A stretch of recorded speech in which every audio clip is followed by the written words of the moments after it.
Hello everyone, today's poem is 金铜仙人辞汉歌 by Li He. We had some life stories about Li He, the outstanding mid-Tang period poet. He was a gifted boy and got his fame in his very early stage. And then he was set up. The consequences is he can never go to the imperial exam in his lifetime.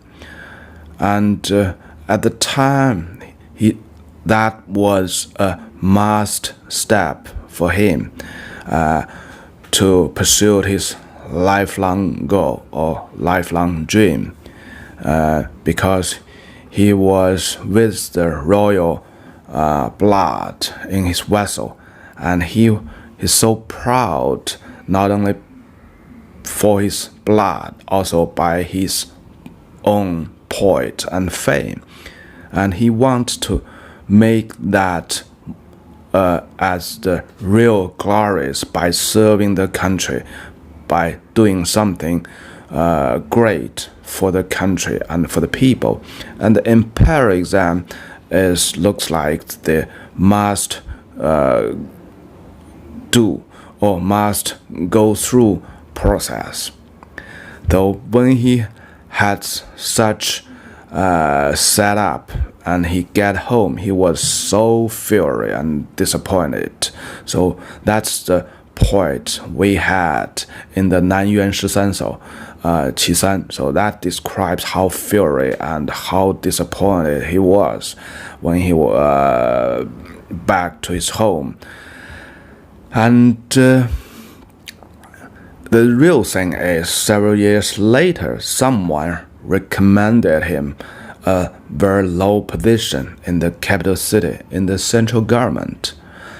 That was a big surprise for him. Of course, he went to Chang'an city and attend the positions, because even it's a low-ranking position, it's a starting point. He have the starting point, and before he's hopeless, and so he stayed in the capital city for 3 years, and partly because his poor health, and I think mainly because he was so disappointed by the political situations, and also about the progress he made through the 3 years. He made non-progress in the career path. That means he was never promoted to a higher position. So he was sort of the hopeless or disappointed again, and thus he quit that position and went back to his hometown in very near to Luoyang city. So this poem actually is written on the midways in his trip from the capital city Chang'an, which was so-called Xijing, the west capital, to Luoyang, the east capital.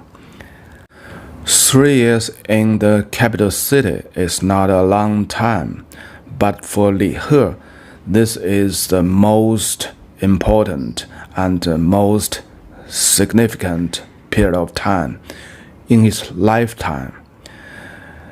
During the 3 years, he gradually formed his unique style of writing poems, and his best poems is almost from this 3 years of time. And the poem today we had is on the midways from Chang'an city to Luoyang city. Basically is just at the ending of this most important 3 years. And this poem definitely belong one of the best poems with his unique styles. Okay, let's have this poem now. The title of this poem, 金铜仙人辞汉歌, is a real history story happened in the Three Kingdoms time. So 金铜仙人, the bronze immortal statue, which was built in the Han dynasty. It's like the figure as a immortal raise a big plate above his head, and that plate is for the duels, and because the emperor believes the duels is sort of things from the heaven, and it will help the emperor to become immortal. So the Han Wudi, one of the famous Han emperor, built these statues, and roughly 300 years later, in the Three Kingdoms time, the capital city became it's in the Luoyang. So the emperor of the time, Wei Mingdi, want to move that very big bronze statue to Luoyang city, to his capital city, and that's a story. Anyhow, the mission was failed because too heavy, just outside of the Chang'an city, some 50 kilometers, 30 to 40 kilometers, they just cannot move the big heavy statue anymore, and they abandoned mission. So this poem is rewritten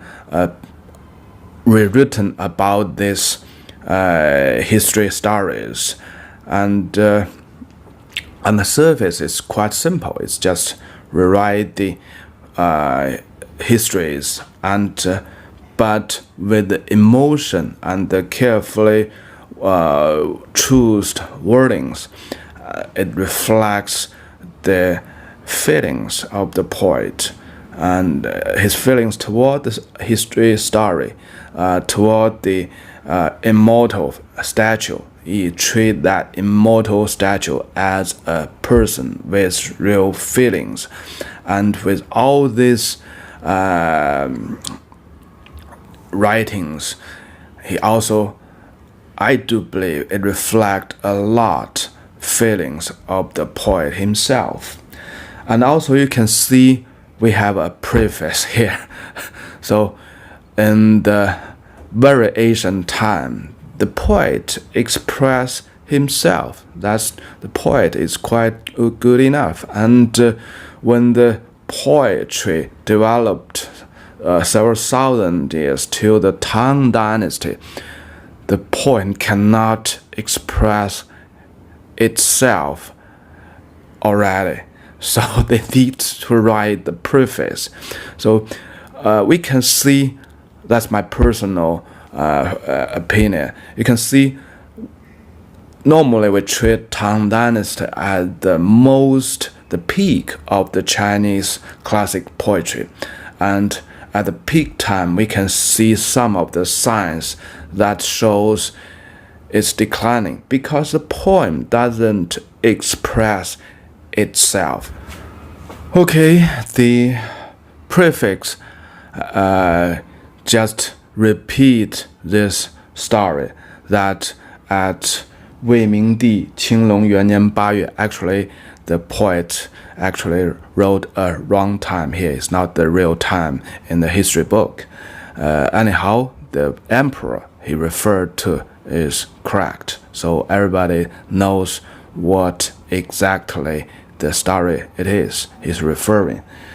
So in that year, the emperor ordered to remove the bronze statue to his palace in Luoyang city. So the Chang'an and Luoyang is roughly 500 kilometers apart.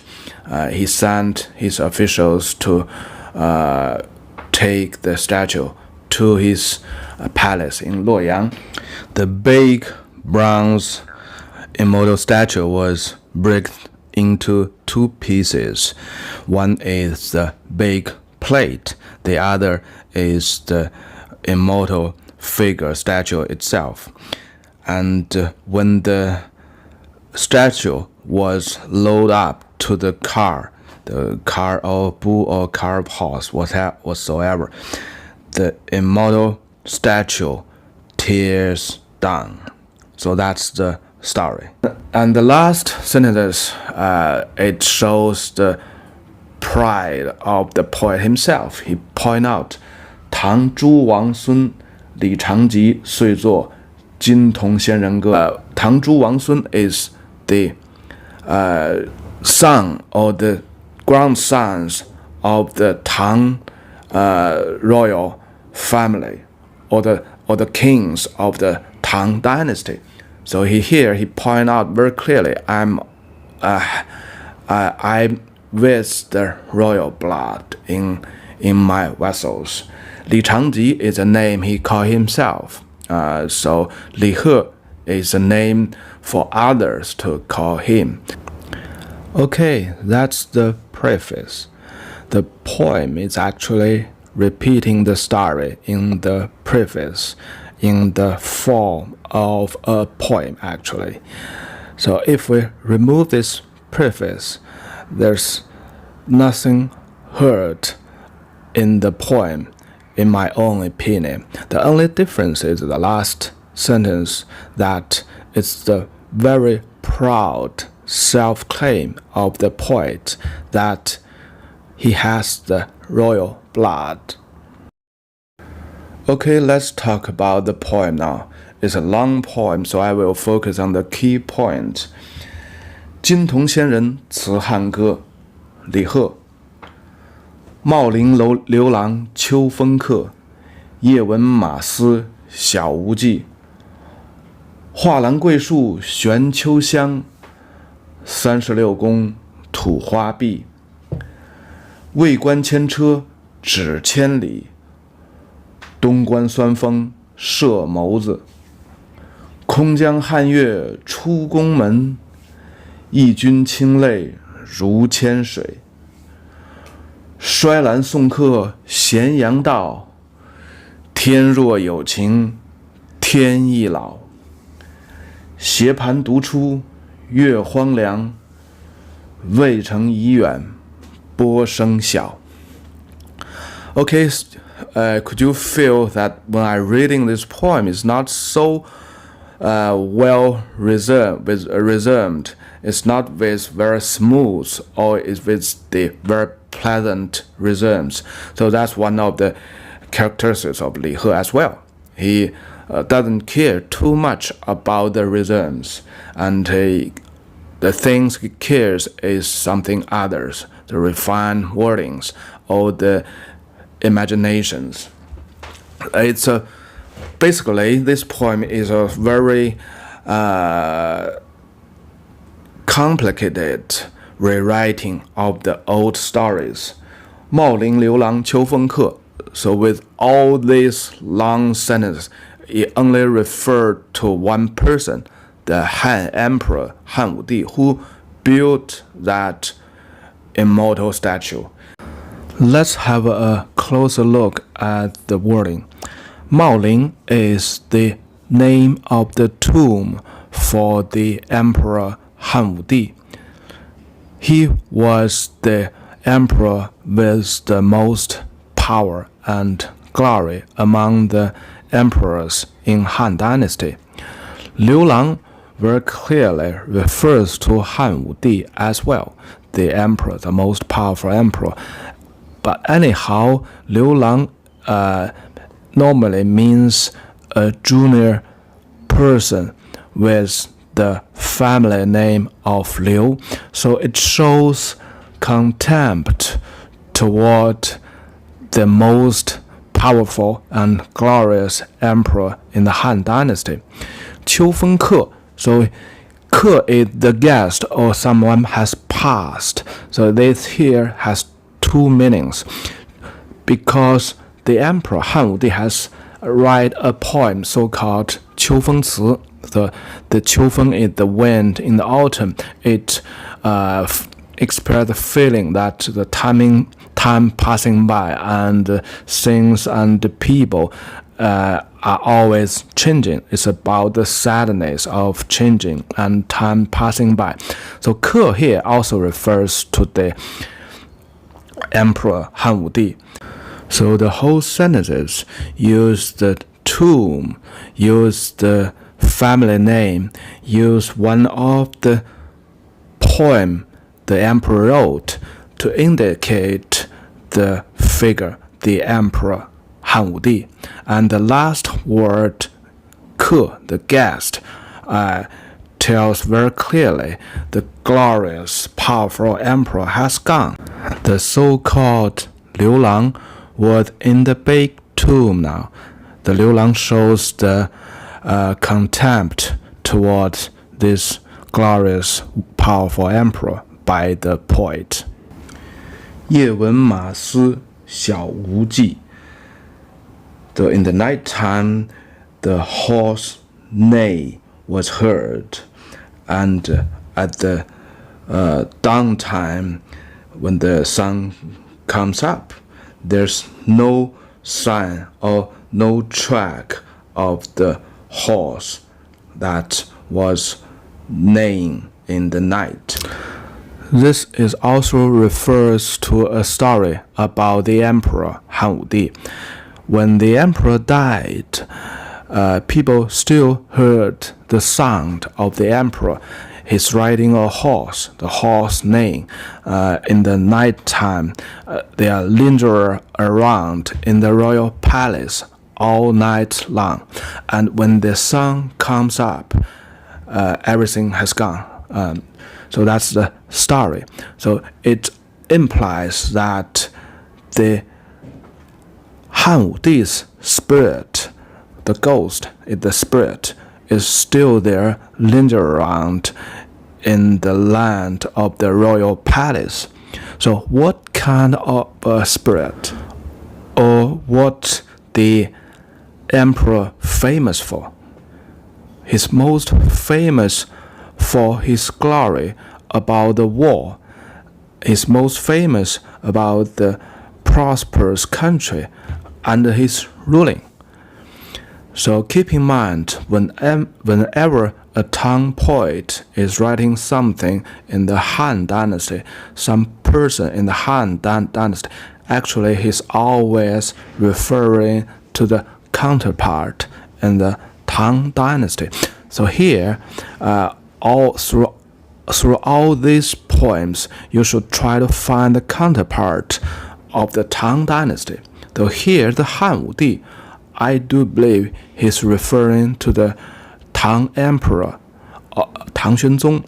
So under his ruling, Tang dynasty is in the peak time, the most prosperous time, and also under his ruling, the civil war broke, and the Tang dynasty just lost all the glories and the prosperous afterwards.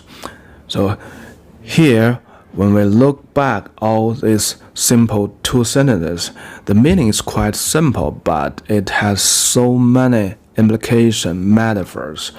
It points out the most glorious emperor in the Han dynasty, and he's sort of the guest. Everything, his glory has passing by, and also the spirit still linger around in the royal palace, but only at the night time when the sun comes up, or when the day comes to the time being of the poet Li He. Everything has gone. The glorious, the prosperous, everything has gone. The horse is a signature animal for the emperor Han Wudi. He used the horse as an excuse to invade the countries in Central Asia.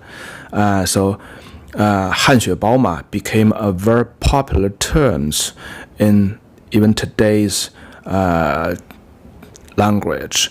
The 汗血宝马 was the excuse, the fastest horse for Han Wudi.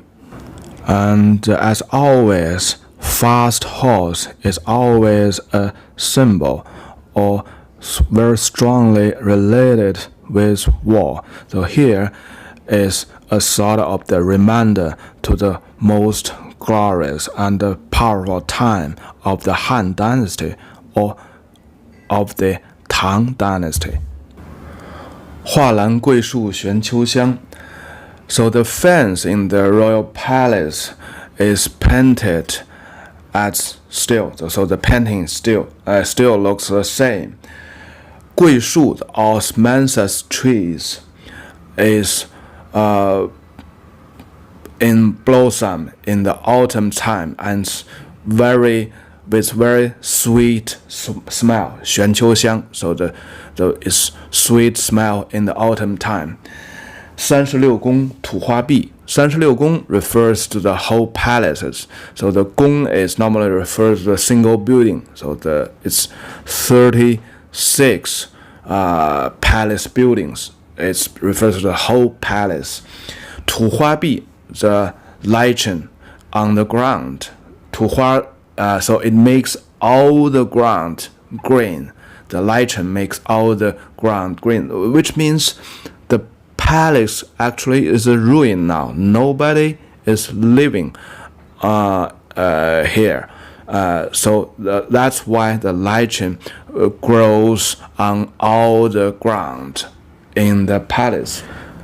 With the first paragraph, totally 4 sentences, the poet recalled the most glorious time by pointing out the emperor Han Wudi, and also his spirits is linger around, but not anymore.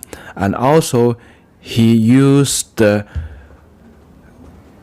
today's situation, the royal palace, to make the contrast that something is still there. The paintings, the osmanthus trees is there, but it looks like a wild place already, because when this story happens, the bronze statue was about to send to the Luoyang city. It's the time that the Han dynasty collapsed and the new dynasty of Wei dynasty just built. So they are trying to remove a lot of the things in the old capital to the new capital, Luoyang. With all the recalls, the poet strongly implies it's a time of changing, or in Chinese, 改朝换代, the dynasty changing. And thus the Tang dynasty is most likely in its last hours. 魏官牵车指千里，东关酸风射眸子。魏官, the officers from the Wei kingdom, that refers to the new dynasty. He dragged the rope of the car and point out to the 1,000 miles away. Though the 1,000 miles away refers to the new capital, Luoyang, so he's pointing out to the final destinations of this trip, which is the new capital, Luoyang. 东关酸风射眸子。东关, the east main gate of the city, the old capital city, Chang'an. 酸风射眸子. So here it's telling the story from the immortal statues angle. So at the east main gate, the 酸风, the sorrowing wind, blowing on the eyes of the immortal statue. So he treat this bronze immortal statue as a human with its real sense. And the wording is quite unique. 酸风, he used the taste because 酸 is a taste, is sour, acid, taste, to describe the wind. And also in the Chinese, when we feel the bitterness, we call it 心酸. The heart feels the acid, feels the sour. So but this type of the writing or wordings is never used before. So this innovation by Li He, by this poet, 酸风. So that's his own innovation. And also the innovation about the action, the verb, the wind blowing on the eyes. The real word 射 means shooting. So if with the hard translation, the wind is shooting on the eyes of the immortal statue. So that's the characteristic of the Li He. 空降汉月出宫门，义军清泪如千水. So it's still writing from the immortal statue's angle. 空降汉月, so he just take the moon of the Han dynasty with him and go out of the door of the palace, royal palace. So the moon is always there. So here actually it means he has nothing with him, and he go out of the palace where he stayed for 300 years and where he was created. So that was his hometown actually. He's leaving his home. 义军清泪如千水. So he's recall his masters. The Jun here, the master here, refers to the emperor Han Wudi, who created him. When he thought about his masters, his lord, the tears dropped down like the liquid of lead. So here is quite accurate descriptions. Even it's not true, because the bronze statue, the elements of the bronze is of copper and lead. So here the teardrops is made of the liquid, the melted liquid of lead.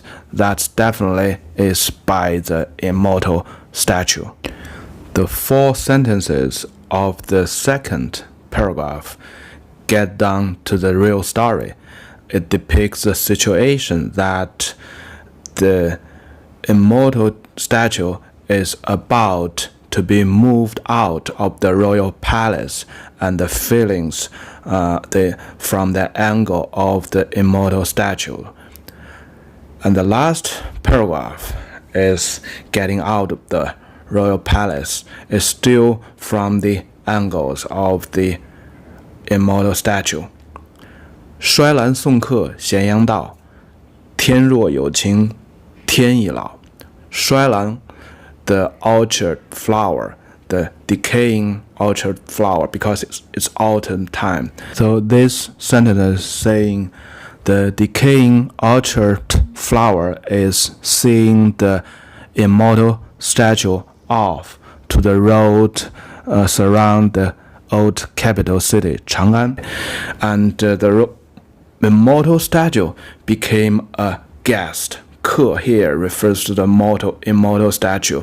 So that implies very strongly that time passed and something passed, and the immortal statue is sort of the thing or person or belong to the past time. 咸阳道 refers to the road outside of the capital city, because Xianyang was the name for the capital of the Qin dynasty. It's not at the same place of the Han dynasty or the Tang dynasty, but it's quite near, 20 to 30 kilometers away. So normally people when people talk about the name of Xianyang, it always refers to this area. 天若有情天亦老. So that's creative words. That's the words lasting for 1,000 years. If the heaven has the feelings, the heaven will getting old. So in a normal sense, the heaven has no sympathy. The heaven has no feelings, as the Mencius has said. 天地不仁，以万物为刍狗. So the heaven and the earth has no sympathy on everything, and it treats everything, all creatures equal, no sympathy at all. So that's the belief of the Chinese. So here the poet have the most brave and most creative imaginations. If the heaven has the feelings, has the sympathies, when he saw all these changes, these situations, he will be getting old. Not to see the normal people, we have the normal feelings, or we have a lot feelings. What's the consequences if we saw this situation? 斜盘独出月荒凉，渭城已远波声小. So still writing from the angle of the immortal statue.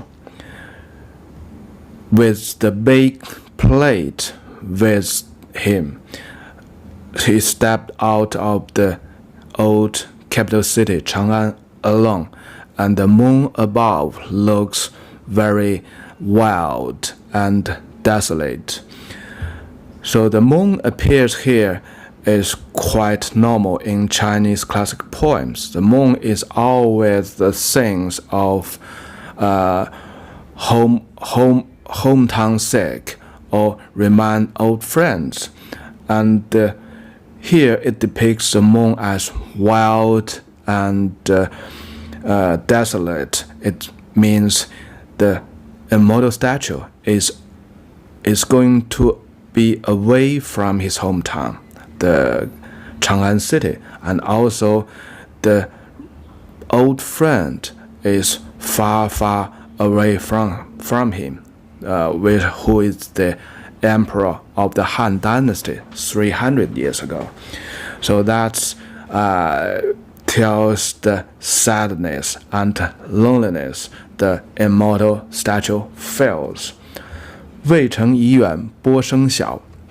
渭城 is the big town, basically the same place as Xianyang city, as we have shared in the last sentences. It's just opposite side of the Wei River to the Chang'an city. And here it refers to the Chang'an city, the old capital city. So the immortal statue has stepped out of the city and go far away. 波声小. The wave sound is getting smaller and smaller. This refers to the sound of the Wei River, a river outside of the Chang'an city. So the sentence is depicting the final situations when the immortal statue get out of the Chang'an city and is getting far away from the city, and the sound of the river is getting smaller and smaller. The last two sentences use a writing technique so-called 以景结情. As we have go through all the poems, we can feel this poem is basically a lyric poem expressing the feelings from the very beginning to the last.